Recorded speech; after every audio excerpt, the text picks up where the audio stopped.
Hey, folks, welcome back to Unlimited with Exceptions and Health and Tech with Amanda Nystrom.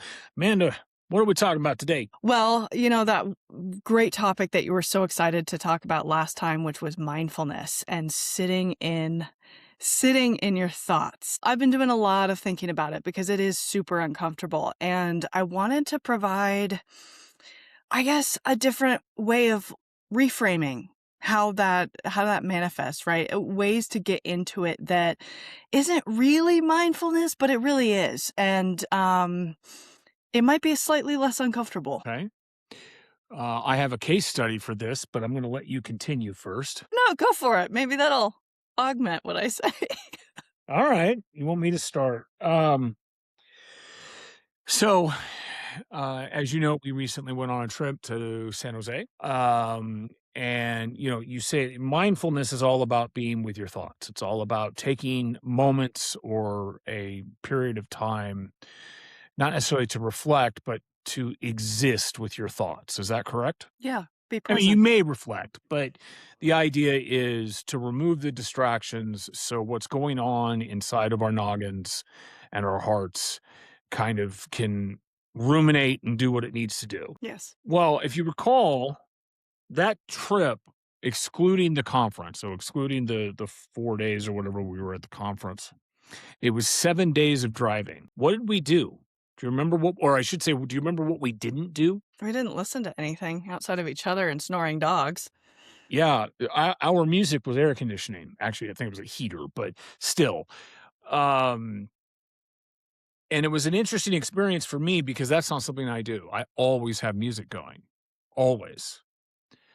And so for whatever it was, almost 4,000 miles or whatever there and back, we only had, unless you and I were having a conversation, we only had the silence of the road. And the reason I bring this up is do you remember what I told you about why? Because at one point I went to turn on the radio. Do you remember what I said about why I was turning on the radio? Something about wanting to be distracted?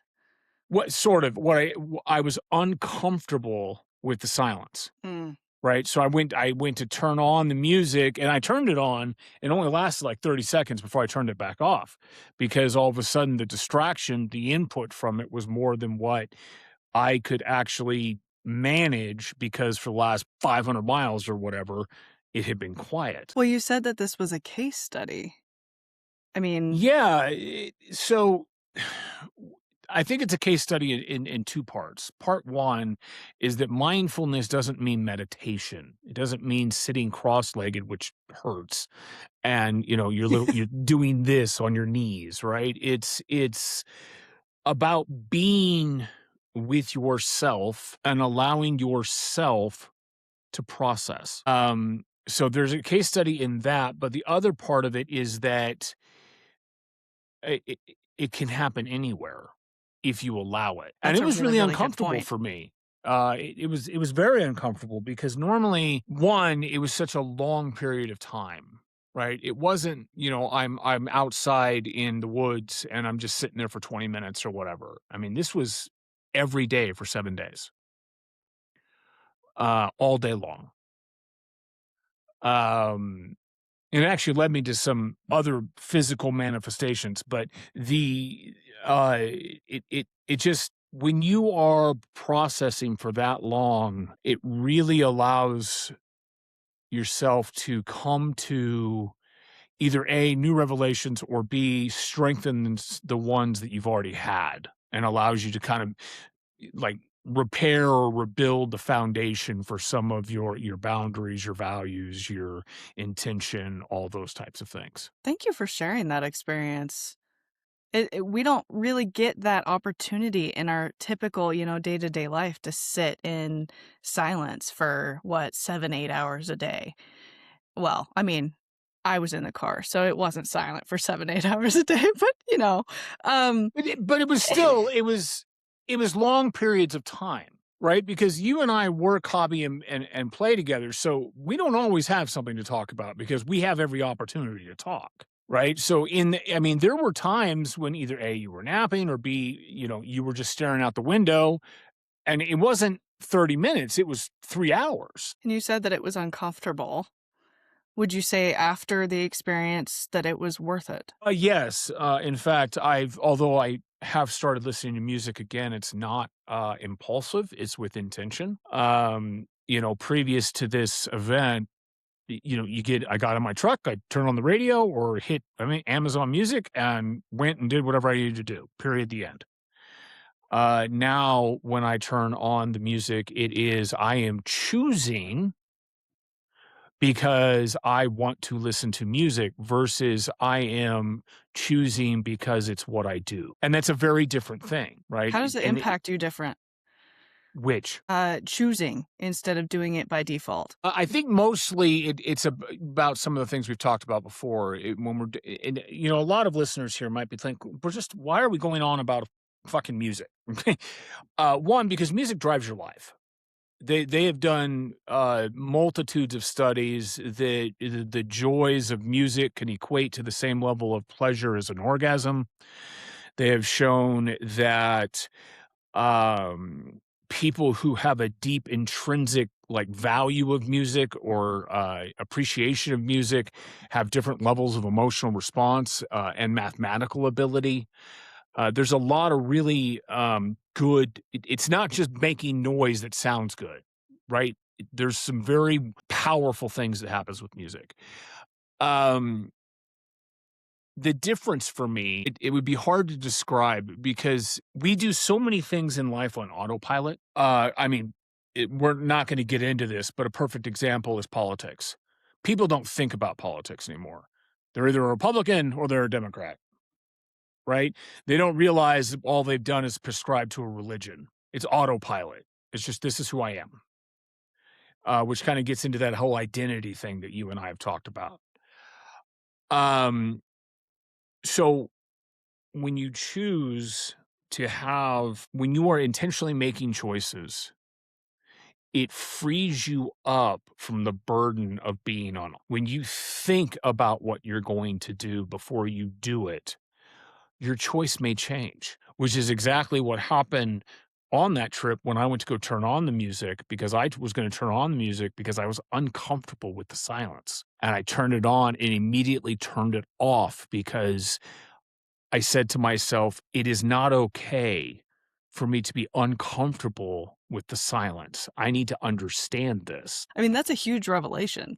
I don't know how it feels to you, but to say to yourself, it's not okay for me to be uncomfortable with the silence and therefore I'm not going to divert away from it. I mean, that is so much growth because like you said, we are all on autopilot to some degree and most of us it's like probably 99% of our days. So now that I have monopolized half this episode because you had me start, it's time for you to start. Well, actually, we didn't talk about this before we started recording, and my way to be less uncomfortable with mindfulness is to challenge your autopilot.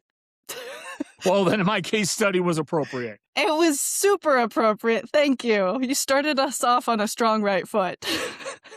The reason I wanted to bring up autopilot, because I know that we've talked about it before, is that in the book, The Telomere Effect, they really go into several different ways that you can be more mindful, be more aware. And self-awareness is something that's hard to be like, here's a guide on exactly how to do it. And so I've been thinking about it deeply for the last few weeks of what is the easiest like entry way to get into this, and what kept coming back to me is my own experience, and that was starting with challenging my own autopilot, because our autopilot is what gets us into having more threat-based stress. So I'm scared or I can't do this or it's too much, instead of leaning into the challenge-based stress of stress that's not damaging to you over time, and stress that, even though it's stressful and it's hard to deal with whatever situation that is, it's something that can be overcome, right? It's that perspective of I got this. And autopilot is like you said, it's that I do this, I listen to music because I'm uncomfortable with the silence. But most of us, we don't even get to the thought of I do this because I'm uncomfortable with the silence. It's just I do it, and that's it, right? We don't get to part 2. Yeah, and I think, well, what is part 2? Is that the awareness of it? Yeah, it's the I do it because of. Okay.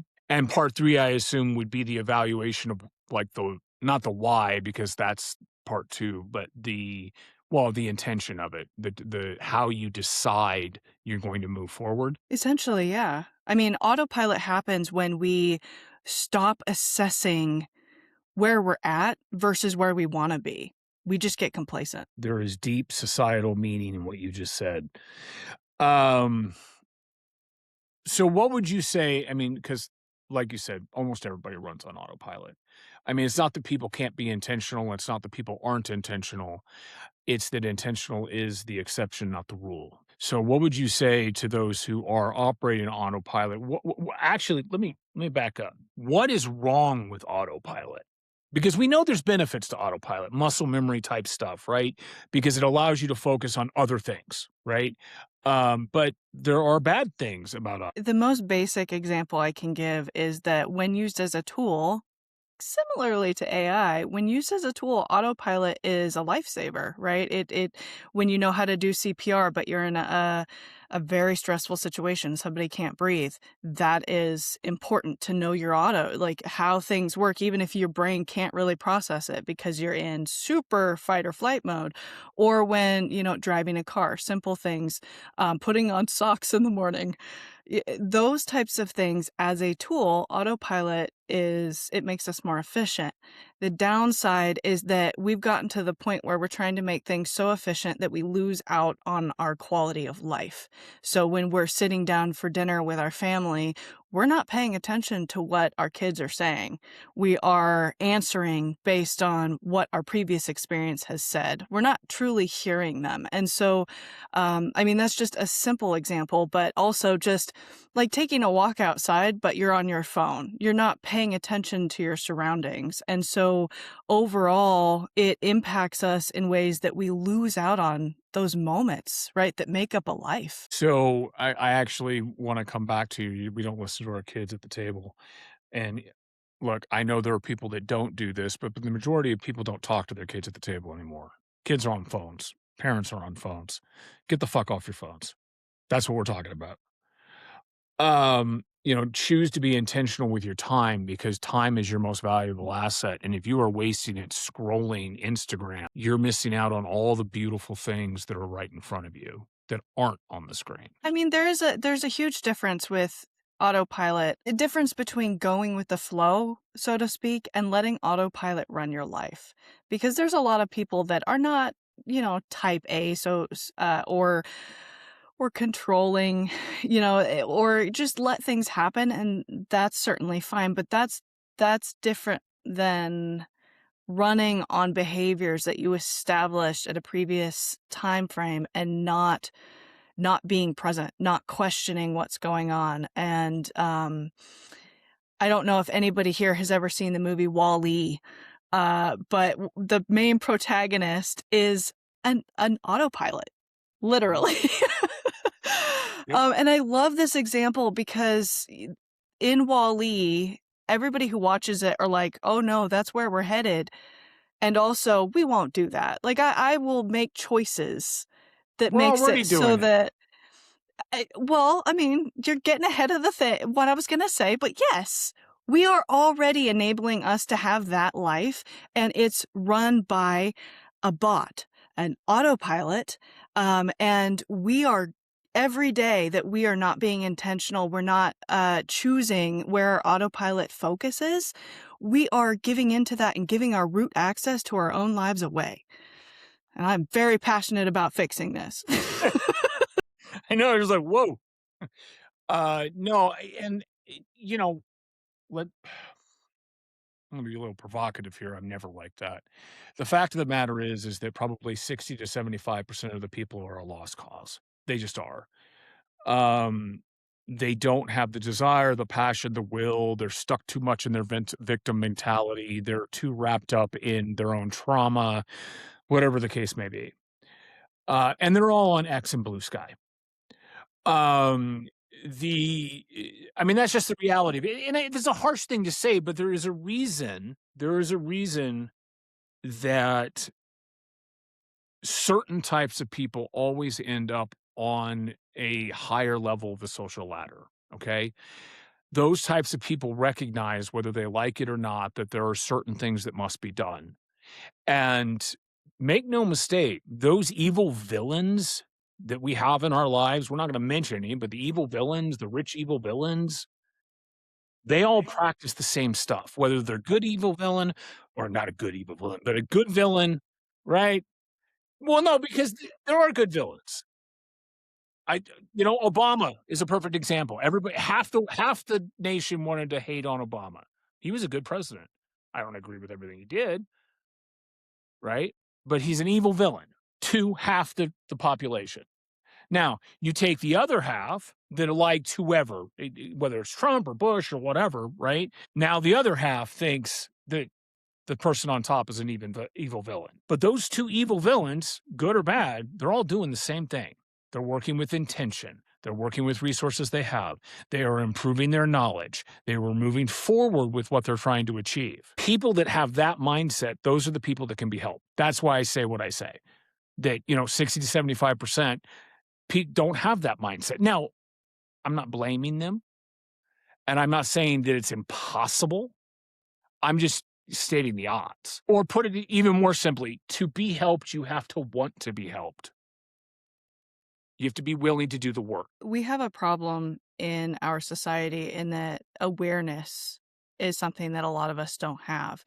And part of the problem with that is that we get stuck in our autopilot behaviors, which self sabotages us to not have that awareness. And so we just continue the cycle. And when you're surrounded by things like social media, which is, to use one of my favorite and least favorite terms, a dumpster fire, right? They are a All that dumpster. negativity, all that rumination and obsessing and not positive, just even encouragement.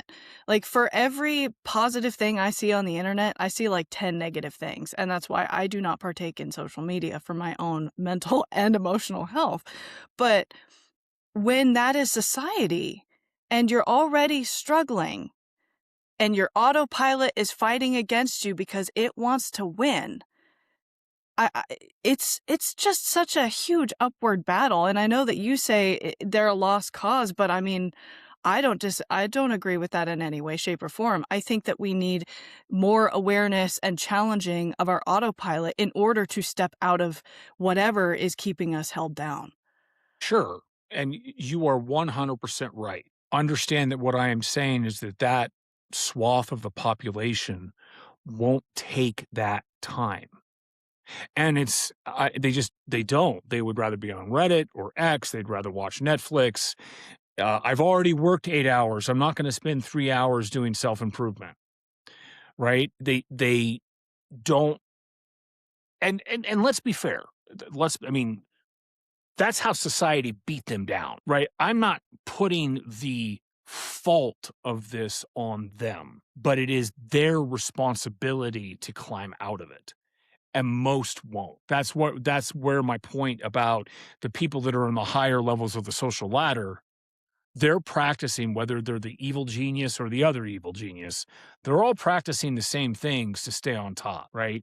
And a lot of those gifts, talents, skills, everything that they're doing, that other segment that I was talking about refuse to participate in. And so they end up in a cycle of autopilot, of trauma, of victimhood, of, you know, universal basic income, right? Whatever the case may be, right? It's I deserve instead of I earn, I earn. And again, I'm not saying that society does not have its part in this.